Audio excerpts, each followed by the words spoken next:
আজিৰ সন্ধিয়াৰ প্ৰথমটো গুৰুত্বপূৰ্ণ খবৰ ওলাই আহিছে আমাৰ হাতত। প্ৰথমটো খবৰ হৈছে এইবাৰ উত্তীৰ্ণ পাছ চাৰ্টিফিকেট নিদিয়ে সেবাই। সেবাৰ অন্তিমবাৰৰ বাবে অনুষ্ঠিত কৰা হাইস্কুল শিক্ষান্ত পৰীক্ষাত উত্তীৰ্ণ শিক্ষাৰ্থীসকলক সুকীয়াকৈ উত্তীৰ্ণৰ প্ৰমাণপত্ৰ অৰ্থাৎ চাৰ্টিফিকেট দিয়া নহয়। এইবাৰ প্ৰদান কৰা মাৰ্কশ্বিটখনেই হ'ব চাৰ্টিফিকেট। শিক্ষাৰ্থীসকলৰ প্ৰমাণপত্ৰ হ'ব। অনুত্তীৰ্ণ শিক্ষাৰ্থীসকলে আগ্ৰহ প্ৰকাশ কৰিলে সেবাৰ ফালৰ পৰা অন্য এক প্ৰমাণপত্ৰ বিচাৰিব পাৰিব। আনহাতে শীঘ্ৰে উত্তৰ বহী পুনৰীক্ষণ আৰু কম্পাৰ্টমেণ্টেল পৰীক্ষাৰ আবেদন কৰিবৰ বাবে সেবাই এটা পৰ্টেল মুকলি কৰিব। ইফালে প্ৰতিযোগিতামূলক পৰীক্ষাৰ সৈতে অসমৰ নৱপ্ৰজন্মক খাপ খুৱাবৰ বাবে সেবাই এইবাৰ প্ৰথমবাৰৰ বাবে OMR চিট অনুষ্ঠিত হোৱা পৰীক্ষাৰ বাবে ফলাফল ক্ষিপ্ৰতাৰে ঘোষণা কৰাত সফল হ'ল। আজি এই কথা প্ৰকাশ কৰে সেবা কৰ্তৃপক্ষই। আজি পুৱা ফলাফলৰ ঘোষণাৰ পাছতে সেবাৰ কাৰ্যালয়ত সংবাদ মেল সম্বোধন কৰি সচিব নৰনাৰায়ণ নাথ আৰু পৰীক্ষা নিয়ন্ত্ৰক নয়নজ্যোতি শৰ্মাই এইবাৰ সেবাৰ নামত অন্তিমটো হাইস্কুল শিক্ষান্ত পৰীক্ষা অনুষ্ঠিত হোৱা বুলি ঘোষণা কৰে। ফলাফল ঘোষণা কৰি সেবা কৰ্তৃপক্ষই উদ্বেগ প্ৰকাশ কৰি কয় যে এইবাৰ পৰীক্ষাৰ্থীসকলৰ অধিকাংশৰে মাতৃভাষা বিষয়ত প্ৰদৰ্শন অতিকৈ বেয়া আছিল, যাৰ বাবে বিশেষ ব্যৱস্থা গ্ৰহণ কৰাৰ সিদ্ধান্ত লৈছে। ইংৰাজী আৰু গণিতত দক্ষতা থাকিলে প্ৰতিযোগিতামূলক পৰীক্ষাত শিক্ষাৰ্থীৰ ভৱিষ্যত উজ্জ্বল হয় বুলি সদৰি কৰি এই বিষয়ত সেবাই কাম কৰিবলৈ চেষ্টা কৰা বুলি কয়। ইফালে এইবাৰৰ মেট্ৰিক পৰীক্ষাত উত্তীৰ্ণ ছাত্ৰ-ছাত্ৰীসকলৰ বাবে মাৰ্কশ্বিটখনে উত্তীৰ্ণৰ প্ৰমাণপত্ৰ বুলিও ঘোষণা কৰি তেওঁলোকে আন কোনো ধৰণৰ প্ৰমাণপত্ৰ বেলেগকৈ লাভ নকৰে বুলি প্ৰকাশ কৰে। উত্তীৰ্ণসকলে এইবাৰ লাভ কৰিবলগীয়া মাৰ্কশ্বিটখনৰ জৰিয়তে ভৱিষ্যতে যিকোনো শিক্ষানুষ্ঠানত নামভৰ্তি কৰিব পাৰিব। মাৰ্কশ্বিটখন শিক্ষাৰ্থীসকলে সেবাৰ ৱেবছাইটৰ পৰা ডাউনলোড কৰি সংগ্ৰহ কৰি ল'ব পাৰিব বুলিও তেওঁলোকে সদৰি কৰে। অৱশ্যে অনুত্তীৰ্ণ শিক্ষাৰ্থীসকলে আগ্ৰহ প্ৰকাশ কৰিলে সেবাৰ ফালৰ পৰা অন্য এক প্ৰমাণপত্ৰ বিচাৰিব পাৰিব বুলি প্ৰকাশ কৰে সেবাৰ কৰ্তৃপক্ষই। লক্ষণীয়ভাৱে আশা কৰা নম্বৰ লাভ নকৰা বিষয়ে উত্তৰ বহী পুনৰীক্ষণ কৰাৰ বাবে পৰীক্ষাৰ্থীসকলে এটা পৰ্টেল যোগে আবেদন কৰিব পাৰিব বুলি প্ৰকাশ কৰি দুয়োজনে কয় যে শিক্ষাৰ্থীৰ সুবিধাৰ বাবে সেবাই 22 এপ্ৰিলত এই পৰ্টেল মুকলি কৰিব। সমান্তৰালকৈ অনুত্তীৰ্ণ প্ৰাৰ্থীসকলৰ যাতে এই শিক্ষা বৰ্ষটো নষ্ট নহয় তাৰ বাবে সেবাই কম্পাৰ্টমেণ্টেল পৰীক্ষা অনুষ্ঠিত কৰিব বুলিও প্ৰকাশ কৰে। অহা মে মাহত সেবাই কম্পাৰ্টমেণ্টেল পৰীক্ষা অনুষ্ঠিত কৰি জুন মাহৰ ভিতৰত ফলাফল ঘোষণা কৰাৰ লক্ষ্য লৈছে বুলি তেওঁলোকে প্ৰকাশ কৰে। কম্পাৰ্টমেণ্টেল পৰীক্ষাৰ বাবে আবেদন কৰিবলৈ 25 এপ্ৰিলৰ পৰা এটা পৰ্টেল মুকলি কৰি দিয়া হ'ব বুলি কয়। এইবাৰ পৰীক্ষাত প্ৰথমবাৰৰ বাবে OMR চিট ব্যৱহাৰৰ প্ৰসংগত তেওঁলোকে কয় যে পৰীক্ষামূলকভাৱে ব্যৱহাৰ কৰিলেও OMR চিটৰ সঠিক ব্যৱহাৰ হ'ল। অসমৰ নৱপ্ৰজন্মক প্ৰতিযোগিতামূলক পৰীক্ষাৰ বাবে প্ৰস্তুত কৰাৰ লক্ষ্যৰে আৰম্ভ কৰা এই প্ৰচেষ্টাত সফল হোৱা বুলি সদৰি কৰে তেওঁলোকে। কয় যে এতিয়াৰ পৰা তেওঁলোকে OMR চিট ব্যৱহাৰত ভুল নকৰে। নতুন শিক্ষা নীতিৰ সৈতে খাপ খোৱাবৰ বাবে এইদৰে পৰীক্ষা অনুষ্ঠিত কৰিব বুলিও তেওঁলোকে কয়। এই ব্যৱস্থাৰ বাবে খুব কম সময়ৰ ভিতৰতে ফলাফল ঘোষণা কৰিব পৰা গ'ল বুলিও তেওঁলোকে কয়। লক্ষণীয় যে এইবাৰ পৰীক্ষা অন্ত পৰাৰ মাত্ৰ 45 দিনৰ ভিতৰতে ফলাফল ঘোষণা কৰিবলৈ সেবাৰ সক্ষম হোৱা বুলিও সেবাৰ সচিব আৰু পৰীক্ষা নিয়ন্ত্ৰকজনে সদৰি কৰে। আনহাতে সাধাৰণ গণিতৰ প্ৰশ্ন কাকতখনক লৈ সৃষ্টি হোৱা বিতৰ্কৰ পাছত এইবাৰ পৰীক্ষাত 8জন পৰীক্ষাৰ্থীয়ে বিষয়টোত 100ৰ ভিতৰত 100 পোৱাৰ কথা তেওঁলোকে সদৰি কৰে। আনহাতে তুলনামূলকভাৱে অন্য বছৰতকৈ তৃতীয় বিভাগত উত্তীৰ্ণ হোৱা পৰীক্ষাৰ্থীৰ সংখ্যা হ্ৰাস পোৱা বুলি তেওঁ কয়। ইয়াৰ বিপৰীতে প্ৰথম বিভাগ আৰু দ্বিতীয় বিভাগত উত্তীৰ্ণ হোৱা পৰীক্ষাৰ্থীৰ সংখ্যা ক্ৰমাৎ বৃদ্ধি পোৱা বুলি কয়। ইপিনে 2024ত ক্ষমতালৈ আহিলে ইলেক্টৰেল বণ্ড পুনৰ আনিব বিজেপিয়ে। যদি 2024 চনৰ লোকসভা নিৰ্বাচনত বিজেপি পুনৰ ক্ষমতালৈ আহে তেন্তে তেওঁলোক সকলো পক্ষৰ সৈতে বিস্তৃতভাৱে আলোচনা কৰি দলটোৱে কোনো ৰূপত ইলেক্টৰেল বণ্ড উভতাই অনাৰ অভিপ্ৰায় ৰাখিছে। ফেব্ৰুৱাৰীত উচ্চতম ন্যায়ালয়ে বাতিল কৰা বিতৰ্কিত ৰাজনৈতিক পুঁজি আঁচনিখনত নিজৰ বিশ্বাস ব্যক্ত কৰি কেন্দ্ৰীয় বিত্তমন্ত্ৰী নিৰ্মলা সীতাৰমণে শুকুৰবাৰে এই কথা কয়। অৱশ্যে তেওঁ স্বীকাৰ কৰে যে কিছু সলনিৰ প্ৰয়োজন আছে। এটা সাক্ষাৎকাৰ তেওঁ কয় যে আমি সকলো পক্ষৰ সৈতে বহু আলোচনা কৰিবলৈ আছে। আমি চাব লাগিব যাতে সকলোৰে বাবে গ্ৰহণযোগ্য হয়। প্ৰাথমিকভাৱে স্বচ্ছতাৰ পৰ্যায় ৰাখিব লাগিব আৰু ইয়াত ক'লা ধনৰ প্ৰৱেশ সম্ভাৱনা সম্পূৰ্ণৰূপে আঁতৰাব লাগিব। আনহাতে বিত্তমন্ত্ৰীগৰাকীয়ে কয় যে উচ্চতম ন্যায়ালয়ে ইলেক্টৰেল বণ্ডৰ বাতিলৰ বাবে দিয়া নিৰ্দেশৰ পুনৰীক্ষণ কেন্দ্ৰীয় চৰকাৰে বিচাৰিব নেকি সেই বিষয়ত সিদ্ধান্ত এতিয়ালৈকে লোৱা হোৱা নাই। ইফালে চৰকাৰে পুনৰ ইলেক্টৰেল বণ্ডৰ প্ৰচলনৰ কথাত কোৱাত বিৰোধী নেতাসকলে প্ৰতিক্ৰিয়া প্ৰকাশ কৰি আহিছে। এই সন্দৰ্ভত কংগ্ৰেছৰ নেতা জয়ৰাম ৰমেশে সামাজিক মাধ্যম এক্সত কয়, আমি জানো যে বিজেপিয়ে পেপিএম কেলেংকাৰীত 4 লাখ কোটি টকা লুণ্ঠন কৰিলে। এতিয়া তেওঁলোকে সেই লুণ্ঠন চলাই থাকিবলৈ বিচাৰিছে। যদি তেওঁলোকে জয়ী হয় আৰু পুনৰ ইলেক্টৰেল বণ্ডৰ প্ৰচলন কৰে তেন্তে এইবাৰ কিমান লুটিব। 15 ফেব্ৰুৱাৰীত উচ্চতম ন্যায়ালয়ে ইলেক্টৰেল বণ্ডৰ আঁচনি তৎকালীনভাৱে বাতিল কৰিছিল। উচ্চতম ন্যায়ালয়ে কৈছিল যে এই আঁচনিৰ অসাংবিধানিক বণ্ডৰ গোপনীয়তা অসাংবিধানিক। উল্লেখযোগ্য যে ইলেক্টৰেল বণ্ডৰ যোগেদি ব্যক্তি, কোম্পানী আদিয়ে ৰাজনৈতিক দললৈ বৰঙণি আগবঢ়ায়, কিন্তু দুয়োটাৰ হৈছে নিৰ্বাচনী বণ্ড সন্দৰ্ভত প্ৰশ্নৰ উত্তৰ দিলে প্ৰধানমন্ত্ৰী নৰেন্দ্ৰ মোদীয়ে। উচ্চতম ন্যায়ালয়ে বাতিল কৰিলেও নিৰ্বাচনী বণ্ডৰ সপক্ষে প্ৰশ্ন উত্থাপন কৰে প্ৰধানমন্ত্ৰী নৰেন্দ্ৰ মোদীয়ে। উচ্চতম ন্যায়ালয়ে বাতিল কৰিলেও নিৰ্বাচনী বণ্ডৰ সপক্ষে প্ৰশ্ন উত্থাপন কৰে প্ৰধানমন্ত্ৰী নৰেন্দ্ৰ মোদীয়ে। একে সময়তে তেওঁ দাবী কৰে যে ভৱিষ্যতে নিৰ্বাচনী বণ্ড বাতিল কৰাৰ বাবে সকলোৱে অনুশোচন কৰিব নিৰ্বাচনী বণ্ডৰ জৰিয়তে। ৰাজনৈতিক দলৰ হাতলৈ অহা ধনৰ উৎস সহজে জনা যায় বুলি দাবী কৰে প্ৰধানমন্ত্ৰীয়ে।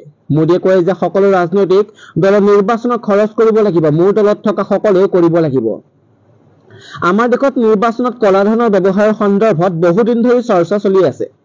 নিৰ্বাচনত খৰচ কৰা ধন মানুহৰ ধন। মই মাত্ৰ বিচাৰিছিলো যে আমি এনে এটা ব্যৱস্থা আনিম য'ত নিৰ্বাচনত কলা ধনৰ ব্যৱহাৰ বন্ধ হৈ যাব। সেইবাবে আমি এটা উপায় উলিয়ালো। মই কোৱা নাই যে একমাত্ৰ উপায়, কিন্তু আমি এটা পথ দেখুৱালো। প্ৰধানমন্ত্ৰীয়ে দাবী কৰে যে নিৰ্বাচনী বণ্ডৰ প্ৰৱৰ্তনৰ বাবে কোনটো দল, কোন, কেতিয়া আৰু কিমান টকা দিয়া হৈছে সেই তথ্য সহজে আগবাঢ়ি আহিছে। মোদীৰ ভাষাত এই কাৰণেই মই কওঁ, যদি বিৰোধীয়ে সৎভাৱে চিন্তা কৰে তেন্তে নিৰ্বাচনী বণ্ড বাতিলৰ বাবে অনুশোচন কৰিব লাগিব। প্ৰধানমন্ত্ৰীয়ে দাবী কৰে যে যিসকলে এতিয়া নিৰ্বাচনী বণ্ডক সমালোচনা কৰিছে, যেতিয়া সংকটত নিৰ্বাচনী বণ্ডৰ বিধেয়ক গৃহীত হৈছিল তেতিয়া তেওঁলোকে এই বিধেয়কখনক সমৰ্থন কৰিছিল। নৰেন্দ্ৰ মোদীয়ে দাবী কৰিছিল যে নিৰ্বাচনত কলা ধনৰ ব্যৱহাৰ বন্ধ কৰিবলৈ তেওঁ নগদ ধনৰ পৰিমাণ 20,000 পৰা 2,500লৈ হ্ৰাস কৰিছিল। নিৰ্বাচনত কলা ধনৰ ব্যৱহাৰ হ্ৰাস কৰিবলৈ তেওঁ চৰকাৰে 1,000 আৰু 2,000 টকীয়া নোট বাতিল কৰাৰ সিদ্ধান্ত লোৱা বুলিও দাবী কৰে প্ৰধানমন্ত্ৰীয়ে। বিৰোধীৰ অভিযোগক অসত্য বুলি প্ৰমাণ কৰি নৰেন্দ্ৰ মোদীয়ে আৰু দাবী কৰে যে নিৰ্বাচনী বণ্ডৰ জৰিয়তে ৰাজনৈতিক দলসমূহক দান দিয়াত 3,000 সংগঠনৰ ভিতৰত মাত্ৰ 26 সংগঠনৰহে ইডিৰ তদন্ত চলি আছে।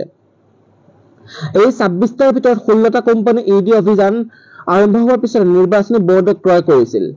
এই 16টা সংগঠনে আগবঢ়োৱা ধনৰ ভিতৰত মাত্ৰ 37%হে চান্দা হিচাপে বিজেপিৰ তহবিললৈ গৈছিল। বাকী 63% অনুদান বিৰোধী দলসমূহে লাভ কৰে। ফলত নৰেন্দ্ৰ মোদীয়েও দাবী কৰে যে কেন্দ্ৰীয় সংস্থাটোৰ ভয়ত সংগঠনসমূহে নিৰ্বাচনী বণ্ডৰ জৰিয়তে ধন সংগ্ৰহ কৰিছে বুলি বিৰোধীয়ে কৰা অভিযোগৰ কোনো ভিত্তি নাই। ইপিনে নিৰ্বাচনৰ বাবে যোৰহাটত 16 পৰা 21 এপ্ৰিললৈ বন্ধ থাকিব বিদ্যালয়। ঘৰতে অধ্যয়ন কৰিবলৈ আহ্বান প্ৰধান শিক্ষকৰ।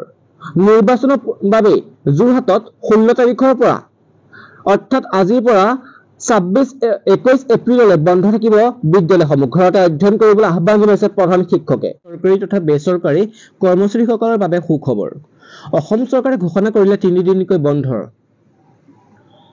অসম চৰকাৰৰ শ্ৰমিক কল্যাণ বিভাগৰ এক অধিসূচনা অনুসৰি আগন্তুক লোকসভা নিৰ্বাচন উপলক্ষে ভোটগ্ৰহণৰ দিনকেইটাত বৈতনিক ছুটি ঘোষণা কৰিছে। সেই অনুসৰি অসমত প্ৰথম পৰ্যায়ৰ নিৰ্বাচনৰ ভোটগ্ৰহণৰ বাবে 19 এপ্ৰিল, দ্বিতীয় পৰ্যায়ৰ ভোটগ্ৰহণৰ বাবে 26 এপ্ৰিল আৰু তৃতীয় পৰ্যায়ৰ ভোটগ্ৰহণৰ বাবে 7 মেৰ দিনকেইটা সকলো কাৰখানা, চাহ বাগিচাকে ধৰি বাগিচা, দোকান তথা বাণিজ্যিক প্ৰতিষ্ঠান, ৰাজহুৱা আমোদ প্ৰমোদ বা বিনোদন প্ৰতিষ্ঠান, ঠিকাদাৰ প্ৰতিষ্ঠান, ফাৰ্ম আৰু এনে আন উদ্যোগ, ৱৰ্কশ্বপ, বাণিজ্যিক তথা ব্যৱসায়িক প্ৰতিষ্ঠান আৰু বেংক আদিত কৰ্মৰত সকলো কৰ্মচাৰী লোকসভা নিৰ্বাচনত নিজ নিজ ভোটগ্ৰহণ কেন্দ্ৰত ভোট প্ৰদান কৰিবলৈ নিৰ্বাচন অনুষ্ঠিত হোৱা দিনকেইটাত বৈতনিক ছুটি ঘোষণা কৰিছে। উল্লেখযোগ্য যে জনপ্ৰতিনিধিত্ব আইন RP এক্টৰ 135 নং বি ধাৰা অনুসৰি ভোটগ্ৰহণ অনুষ্ঠিত কৰা সমষ্টিৰ বাবে সেই সমষ্টিৰ বাহিৰত কৰ্মৰত কৰ্মচাৰীসকলৰ বাবে এই নিৰ্দেশনা প্ৰযোজ্য। ৰাজ্যত গঠন হ'ব নতুন ৰাজনৈতিক দল। ৰাজ্য দলৰ সভাপতি অখিল গগৈ আৰু অসম জাতীয় পৰিষদৰ সভাপতি লুৰিণজ্যোতি গগৈৰ নেতৃত্বত গঠন হ'ব নতুন দলৰ। ৰাজ্যত শীঘ্ৰে জন্ম লাভ কৰিব এটা ৰাজনৈতিক দল। লোকসভা নিৰ্বাচনৰ পিছতে ৰাজ্যত গঠন হ'ব নতুন ৰাজনৈতিক দল। ৰাজ্য দলৰ সভাপতি অখিল গগৈ আৰু অসম জাতীয় পৰিষদৰ সভাপতি লুৰিণজ্যোতি গগৈৰ নেতৃত্বত গঠন হ'ব নতুন দলৰ। ৰাজ্য দলৰ আৰু অসম জাতীয় পৰিষদক সংযুক্ত কৰি জন্ম দিয়া হ'ব এই নতুন ৰাজনৈতিক দলটো। নতুন ৰাজনৈতিক দল গঠনৰ বাবে ইতিমধ্যে হৈছে কেইবালানি আলোচনা, জনালে ৰাজ্য দলৰ সভাপতি অখিল গগৈ। মোদীৰ গেৰাণ্টি, মামাৰ ৱাৰেণ্টি। অৰুণোদয় দুৰ্ঘটনা বীমাকে ধৰি কেইবাটাও ডাঙৰ ঘোষণা মুখ্যমন্ত্ৰীৰ। মোদীয়ে দিল্লীৰ পৰা পোহৰ দিব, দিছপুৰ পৰা পোহৰ বিলাম আমি, ডক্টৰ হিমন্ত বিশ্ব শৰ্মাই ঘোষণা কৰিছে।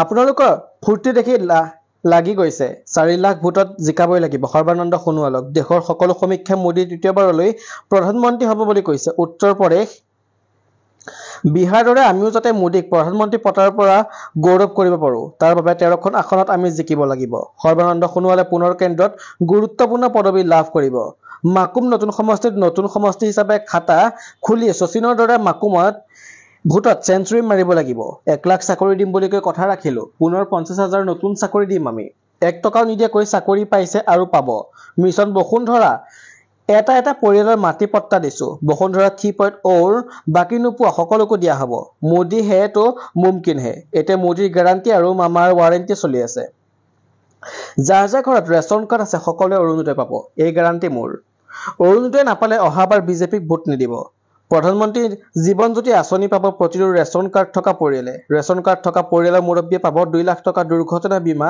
জীৱন বীমা মোদীয়ে দিল্লীৰ পৰা পোহৰ দিব দিছপুৰৰ পৰা পোহৰ বিলাম আমি আৰু পহক লাখ জয় অসম তেতিয়াহে হ'ব যেতিয়া আমাৰ হ'ব যেতিয়া কাম হ'ব কোনোবাই সদনত বহুত কথা কৈ কাজিয়া কৰি থাকিলে ৰাইজৰ কাম হ'ব নেকি বিৰোধী মিটিং শুনিবচোন অকল গালি পাৰি থাকে আমি গালি নাপাওঁ আমি কাম কৰিম মাইকটো পালে গালি দিবলৈ সহজ 855 জন কেনেকৈ শহীদ হৈছিল যি কংগ্ৰেছে 855 জন শহীদ কৰিলে সেই কংগ্ৰেছৰ লগত কি থাকি কিহৰ জাতীয়তাবাদৰ কথা কৈ আমি কি ঘোৰা ঘাঁহ কাটি আছো আমি অসমকে ভাল নাপাওঁ অকল সিহঁতে ভাল পায় নেকি অসমক আমি অসমৰ মানুহৰ কল্যাণৰ বাবে কাম কৰি আছো আৰু আমি ভাৰতৰ সৰ্বশ্ৰেষ্ঠ ৰাজ্যৰ হ'বলৈ কাম কৰি আছো লাখপতি বাইদেউ 10,000 টকা লৈ ভাল কাম কৰিলে 25,000 কৈ দিম আমাক হাঁহি টকা সকলকে হাঁহিবলৈ দিয়ক আমি ভাল কামৰে লাখপতি হ'ব লাগিব মেট্ৰিক পাছ কৰা ছোৱালীৰ পঢ়াৰ দায়িত্বই মামাই ল'ব